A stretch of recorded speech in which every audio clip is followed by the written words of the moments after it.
নমস্কার, your internet school চ্যানেলে তোমাদের সকলকে স্বাগত।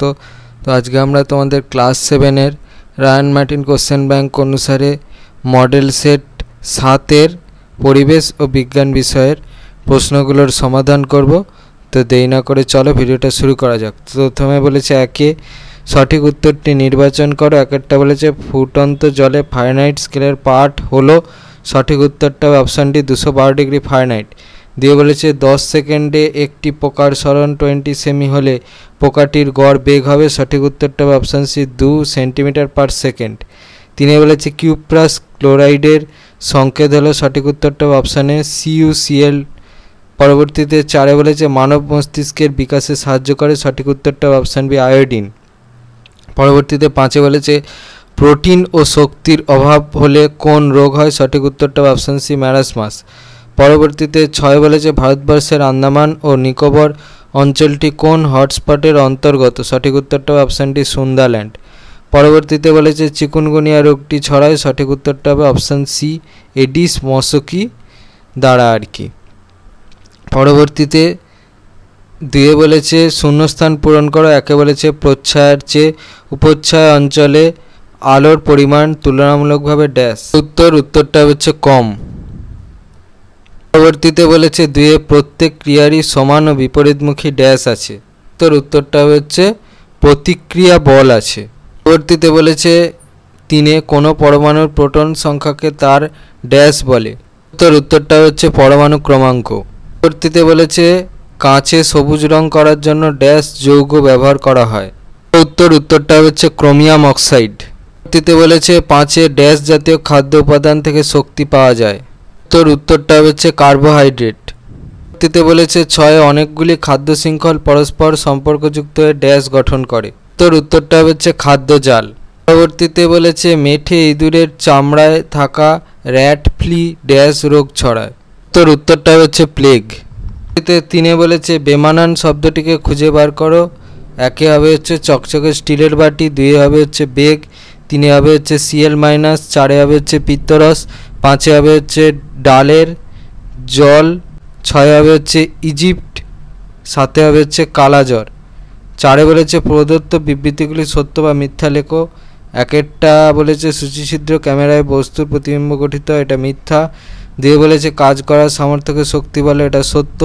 3 বলেছে পরমাণু নিস্তরিত কণাটি হলো ইলেকট্রন, এটা মিথ্যা।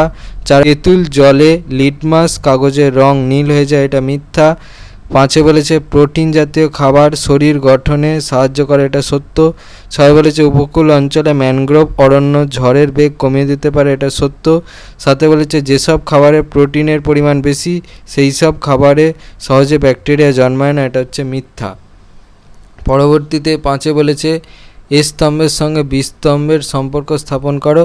এ স্তম্ভে 1 বলেছে বাষ্পীভবন, 2 বলেছে কৃতকার্য পরিমাপের একক, 3 বলেছে Na2CO3 × 10H2O, 4 বলেছে ক্যালসিয়াম, 5 বলেছে কেরাটিন, 6 বলেছে মেরুভাল্লুক, 7 বলেছে ইউরেনিয়াম।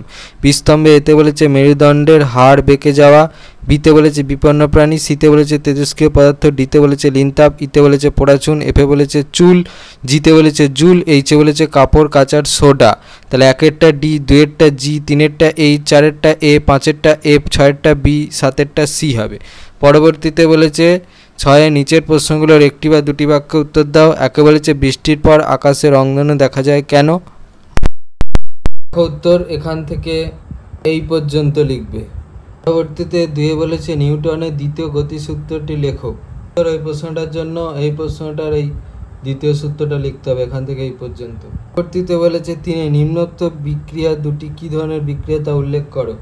এতে বলেছে Fe+CuSO4, সেখান থেকে হচ্ছে FeSO4+Cu। বিতে বলেছে CaCO3, সেখান থেকে হচ্ছে CaO+CO2। প্রথমটা হচ্ছে প্রতিস্থাপন বিক্রিয়া, এটা হচ্ছে বিয়োজন বিক্রিয়া। এতে বলেছে 4 থার্মোসেটিং প্লাস্টিক কাকে বলে উদাহরণ দাও। দেখো উত্তর এই প্রশ্নটার জন্য এই প্রশ্নটার এই থার্মোসেটিং পলিমার এই পয়েন্টটা লিখতে হবে, ঠিক আছে। এই পয়েন্টের উত্তরটা এখান থেকে এই পর্যন্ত লিখবে। পরবর্তীতে বলেছে জলে গুলে যায় এমন দুটি ভিটামিনের নাম লেখো। উত্তরটা হচ্ছে ভিটামিন বি কমপ্লেক্স আর ভিটামিন সি। পরবর্তীতে বলেছে বিশ্ব উষ্ণায়নের দুটি প্রভাব লেখো।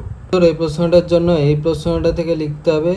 এখানে অনেক প্রভাব দেওয়া আছে, এখান থেকে তোমাদের নিজেদের পছন্দ মতো যে কোনো দুটো উদাহরণ দিয়ে দিও।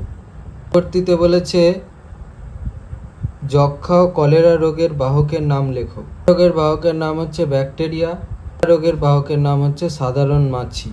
পরবর্তীতে বলেছে নিচের প্রশ্নগুলির সংক্ষিপ্ত উত্তর দাও, বিকল্প প্রশ্নগুলি লক্ষণীয়। একে বলেছে 60 ডিগ্রি সেলসিয়াস কত ডিগ্রি ফারেনহাইটের সমান তা নির্ণয় করো। ওটা তাহলে আমরা ফর্মুলা জানি কি, C/5 = F-32/9। এবারে হচ্ছে এফ যেটা হবে মানে ফারেনহাইট স্কেলে যত মান হবে সেটাকে আমরা এক্স ধরে নেব, ঠিক আছে। তাহলে সেখান থেকে আমি কি লিখতে পারি, আর সি এর জায়গায় হচ্ছে এই 60টা বসাবো, ঠিক আছে। তাহলে 60টা সি এর জায়গায় বসালাম, আর এফটাকে আমি এক্স ধরে নিয়েছি, ঠিক আছে। তাহলে এক্স বসালাম, বসিয়ে দিয়ে এবার আমি সমাধানের দিকে আস্তে আস্তে গেলাম। তাহলে কি করলাম, প্রথমে সেটা হচ্ছে যে 5 দিয়ে 60কে কাটলে হয় 12, তাহলে 12 লিখলাম, লিখে x-32/9 লিখলাম। 12 দিয়ে 9কে গুণ করলাম, 12 9 108 = x-32, বা সেখান থেকে লিখলাম x = 32 + 108 বা x = 140। তাহলে অতএব সেখান থেকে পেয়ে গেলাম ফারেনহাইট স্কেলের উষ্ণতা হচ্ছে 140 ডিগ্রি ফারেনহাইট। এটা হয়ে গেল আমার অ্যান্সার। পরবর্তীতে বলেছে 7/1 অথবা 140 ডিগ্রি ফারেনহাইট কত ডিগ্রি সেলসিয়াসের সমান তা নির্ণয় করো। আবার আমরা ফর্মুলাটা কি জানি, C/5 = F-32/9। আমরা এখানে হচ্ছে ফারেনহাইটের মানটা জানি, সেলসিয়াসের মানটাকে আমাদের এক্স ধরে নিতে হবে। সি এর জায়গায় এক্স বসাবো, এফ এর জায়গায় মানটা বসাবো, বসিয়ে দিয়ে তারপর সিম্পল ক্যালকুলেশন আগের অঙ্কের মতোই করবে, ধীরে সুস্থে যেমন যেটা যেখানে যাওয়ার সেখানে যাবে, গিয়ে যা কাটাকাটি হবে আলটিমেটলি উত্তরটা বেরোবে x = 60। তাহলে অতএব সেলসিয়াস স্কেলে উষ্ণতা হবে হচ্ছে 60 ডিগ্রি সেলসিয়াস। পরে বলেছে 2 একটি 50 কেজি ভরের বস্তুর ওপর বল প্রয়োগ করায় 50 মিটার/সেকেন্ড² ত্বরণ সৃষ্টি হলো, এক্ষেত্রে প্রযুক্ত বল কত হবে। ভর m হচ্ছে 50 কেজি, ত্বরণ a হচ্ছে 50 মিটার/সেকেন্ড²। তাহলে অতএব বল F কি জানি, ভর ইন্টু ত্বরণ, ভর m ইন্টু ত্বরণ a, বা সেখান থেকে লিখতে পারি কি 50 × 50 কেজি ইন্টু মিটার/সেকেন্ড²।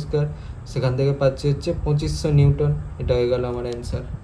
পরবর্তীতে বলেছে 7/2 অথবা কোনো বস্তুর উপর 10 নিউটন বল প্রয়োগ করায় 2 মিটার সরণ হলো, এক্ষেত্রে কৃতকার্যের পরিমাণ কত। তাহলে প্রযুক্ত বল F = 10 নিউটন, সরণ হচ্ছে D = 2 মিটার। তাহলে আমরা কি জানি, কার্য = বল ইন্টু সরণ। তাহলে সেখান থেকে আমরা কার্যের মান কত পাবো, 10 × 2 জুল। তাহলে সেখান থেকে পাচ্ছি হচ্ছে 20 জুল। এটা হয়ে গেল আমার অ্যান্সার। পরবর্তীতে 3 বলেছে সমতা বিধান করো, KClO3, সেখান থেকে হচ্ছে KCl + O2। বিধানটা দেখে নাও। পরবর্তীতে বলেছে অথবা মার্কিউরিক অক্সাইডকে উত্তপ্ত করলে যে রাসায়নিক পরিবর্তনটি ঘটবে তা সমতাযুক্ত সমীকরণটি লেখো। উত্তর এখান থেকে এই পর্যন্ত লিখবে। পরবর্তীতে বলেছে 4-এ 3টি সংশ্লেষিত পলিমারের নাম লেখো। উত্তরটা হবে হচ্ছে পলিথিন আইলন, পলিভিনাইল ক্লোরাইড। পরবর্তীতে বলেছে 4-এর অথবা 3টি কৃত্রিম কীটনাশকের নাম লেখো। উত্তরটা হচ্ছে মিথাইল প্যারাথিয়ন, অল্ড্রিন, কার্বারিল। পরবর্তীতে বলেছে 5-এ খাদ্যে উদ্ভিজ্জ রাসায়নিক পর্যাপ্ত পরিমাণে থাকার 3টি উপকারিতা লেখো। উত্তর এখান থেকে এই পর্যন্ত লিখবে। পরবর্তীতে বলেছে 5-এর অথবা তন্তু সমৃদ্ধ খাদ্য খেলে কোন কোন রোগ হওয়ার সম্ভাবনা কমে যায়। উত্তর এখান থেকে এই পর্যন্ত লিখবে। পরবর্তীতে বলেছে 6-এ পৃথিবীর জীববৈচিত্র্য হ্রাসের 3টি কারণ লেখো। তোমাদের এখানে অনেক কারণ দেওয়া আছে, 5টা কারণ দেওয়া আছে, এখান থেকে তোমাদের নিজেদের পছন্দ মতো যে কোনো 3টে কারণ লিখে দিও। পরবর্তীতে বলেছে 6-এর অথবা পরিবেশ রক্ষায় গাছের 3টি ভূমিকা লেখো। উত্তর এই প্রশ্নটার উত্তরটা লিখতে হবে, এখানে অনেক ভূমিকা দেওয়া আছে, এখান থেকে তোমাদের নিজেদের পছন্দ মতো যে কোনো 3টে ভূমিকা লিখে দিও। পরবর্তীতে বলেছে 7-এ স্বাস্থ্য রক্ষা করা ও রোগ প্রতিরোধের জন্য কি কি পদক্ষেপ নেওয়া যেতে পারে। উত্তর ওই প্রশ্নের জন্য এই প্রশ্নের উত্তরটা লিখলে হবে, এখান থেকে এই পর্যন্ত লিখবে। পরবর্তীতে বলেছে 7-এর অথবা মানসিক স্বাস্থ্য ভালো রাখার 3টি উপায় লেখো। উত্তর ওই প্রশ্নের জন্য এই প্রশ্নের উত্তরটা লিখতে হবে, এখান থেকে তোমাদের নিজেদের পছন্দ মতো যে কোনো 3টে উপায় লিখে দিও। ছিল তোমাদের ক্লাস 7-এর পরিবেশ ও বিজ্ঞান বিষয়ে রায়ান মার্টিন কোশ্চেন ব্যাংক অনুসারে মডেল সেট 7-এর প্রশ্নগুলোর সমাধান। তো তোমাদের যদি এই ভিডিওটা ভালো লেগে থাকে তাহলে ভিডিওটাকে অবশ্যই লাইক করে দাও এবং আমাদের চ্যানেলটাকে অবশ্যই সাবস্ক্রাইব করে দাও। এই ধরনের ভিডিও নোটিফিকেশান জলদি পেতে হলে আমাদের চ্যানেলটাকে সাবস্ক্রাইব করার পাশাপাশি পাশে থাকা বেল আইকনে গিয়ে অবশ্যই ক্লিক করে দাও, যাতে করে ভিডিও আপলোড হওয়ার সাথে সাথে তোমরা তার নোটিফিকেশান পেয়ে যাও। আর দেখবে এই ভিডিও ডেসক্রিপশানে আমাদের টেলিগ্রাম এবং হোয়াটসঅ্যাপ গ্রুপের লিঙ্ক দেওয়া আছে, সেখানে তোমরা চটজলদি জয়েন করে যাও, যাতে করে সাজেশানের পিডিএফগুলো তোমরা ফ্রিতে এবং চটজলদি কালেকশান করে নিতে পারো। আর হ্যাঁ, ভিডিওটা ভালো লাগলে ভিডিওটাকে অবশ্যই হাইপ করো। তো আজকের মতো ভিডিওটা এই পর্যন্তই, দেখা হচ্ছে পরবর্তী ভিডিওতে।